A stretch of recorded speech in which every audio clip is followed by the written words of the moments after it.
ರಾಜ್ಯದಲ್ಲಿ ಮತ್ತೆ ಎಲೆಕ್ಷನ್ ರಂಗು ಜೋರಾಗಿದೆ. ವಿಧಾನ ಪರಿಷತ್ ಹಾಗೂ ರಾಜ್ಯಸಭಾ ಚುನಾವಣೆಗಳ ನಾಮಪತ್ರ ಸಲ್ಲಿಕಾ ಕಾರ್ಯ ಪೂರ್ಣಗೊಂಡಿದೆ. ನಾಮಪತ್ರ ಸಲ್ಲಿಕೆ ಕೊನೆ ದಿನವಾದ ಇಂದು 5 ಮಂದಿ ಅಭ್ಯರ್ಥಿಗಳು ತಮ್ಮ ಉಮೇದುವಾರಿಕೆ ಸಲ್ಲಿಸಿದ್ರು. ಇದರ ನಡುವೆ ಟಿಕೆಟ್ ಸಿಕ್ಕೇ ಸಿಗುತ್ತೆ ಅನ್ಕೊಂಡಿದ್ದ ದೇವೇಗೌಡರು ಹಾಗೂ ಸುಮಲತಾಗೆ ಬಿಜೆಪಿ ಹೈಕಮಾಂಡ್ ಶಾಕ್ ಕೊಟ್ಟಿದ್ದು, ಇದರಿಂದ ಅಸಮಾಧಾನವೂ ಶುರುವಾಗಿದೆ. ಕಾಂಗ್ರೆಸ್ ಬಿಜೆಪಿ ನಡುವೆ ಪರಿಷತ್ ಫೈಟ್ ಶುರು. ದೇವೇಗೌಡ ಸುಮಲತಾಗೆ ಕೇಸರಿ ಬಿಗ್ ಶಾ. ರಾಜ್ಯದಲ್ಲಿ ಮತ್ತೆ ಎಲೆಕ್ಷನ್ ವಾರ್ ಶುರುವಾಗಿದೆ. ವಿಧಾನಸಭೆ ಲೋಕಸಭೆ ಬಳಿಕ ಈಗ ಪರಿಷತ್ ಹಾಗೂ ರಾಜ್ಯಸಭೆ ವಾರ್ ಶುರುವಾಗಿದೆ. ಕಾಂಗ್ರೆಸ್ನಿಂದ ಈಗಾಗಲೇ ಅಭ್ಯರ್ಥಿಗಳು ನಾಮಪತ್ರ ಸಲ್ಲಿಸಿದ್ದು, ಇಂದು ಬಿಜೆಪಿ ನಾಯಕರು ನಾಮಿನೇಷನ್ ಮಾಡಿದ್ರು. ಈ ಮೂಲಕ ಜೂನ್ 18ರಂದು ನಡೆಯಲಿರೋ ಚುನಾವಣೆಯ ಮೊದಲ ಹಂತದ ಪ್ರಕ್ರಿಯೆಗಳು ಮುಕ್ತಾಯಗೊಂಡಿದೆ. ನಾಮಪತ್ರ ಸಲ್ಲಿಕೆ ಕೊನೆಯ ದಿನವಾದ ಇಂದು ಜೆಡಿಎಸ್ನ ಗೋವಿಂದರಾಜು, ಬಿಜೆಪಿಯ ರಘುಕೋಟಿಲ್ಯ ಹಾಗೂ ಲಿಂಗರಾಜ್ ಪಾಟೀಲ್ ನಾಮಪತ್ರ ಸಲ್ಲಿಕೆ ಮಾಡಿದ್ರು.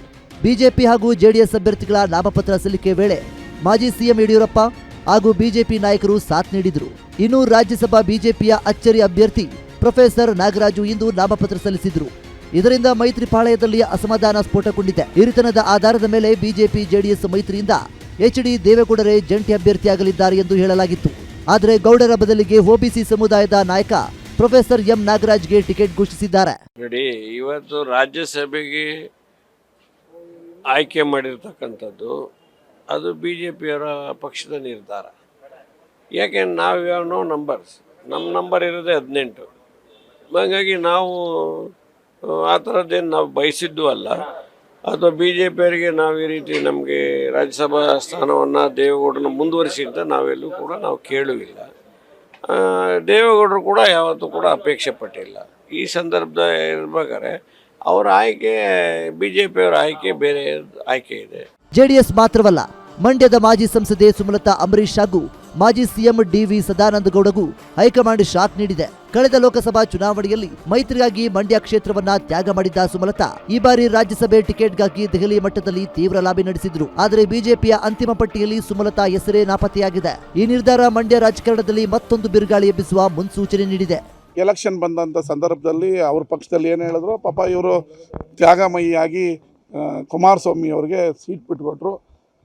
ಅವಾಗ ನಿಂತಿದ್ರೆ ಸುಮಲತಾ ಅವರು ಕಾಂಗ್ರೆಸ್ಸಿಂದ ನಿಲ್ತಿದ್ರು, ತಿರ್ಗಾ ಇಂಡಿಪೆಂಡೆಂಟಿಂದ ನಿಲ್ತಾ ಇದ್ರು, ಇಲ್ಲ ಬಿ ಜೆ ಪಿಯವರೇ ಅವ್ರಿಗೆ ಟಿಕೆಟ್ ಕೊಡ್ತಿದ್ರು, ಅದು ಬೇರೆ ಪ್ರಶ್ನೆ. ಪಾಪ ಕುಮಾರಸ್ವಾಮಿ ಅವ್ರು ಬರ್ತಾರೆ ಅಂತೇಳಿ ಅವರು ಬಿ ಜೆ ಪಿಗೆ ಸೇರಿದ್ರಿಂದ ತ್ಯಾಗ ಮಾಡಿದಂತೂ ಸತ್ಯ.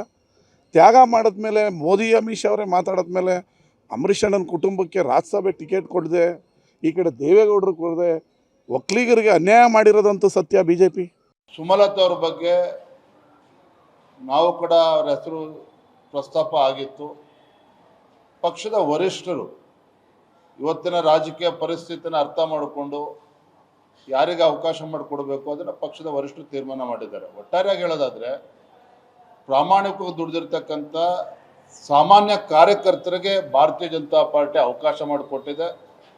ಸುಮಲತಾ ಅವರು ಕೂಡ ಅವ್ರ ಬಗ್ಗೆ ನಮಗೆ ಅಪಾರವಾಗಿರ್ತಕ್ಕಂಥ ಭಾರತೀಯ ಜನತಾ ಪಾರ್ಟಿ ನಮ್ಮೆಲ್ಲರೂ ಕೂಡ ಅಭಿಮಾನ ಇದೆ.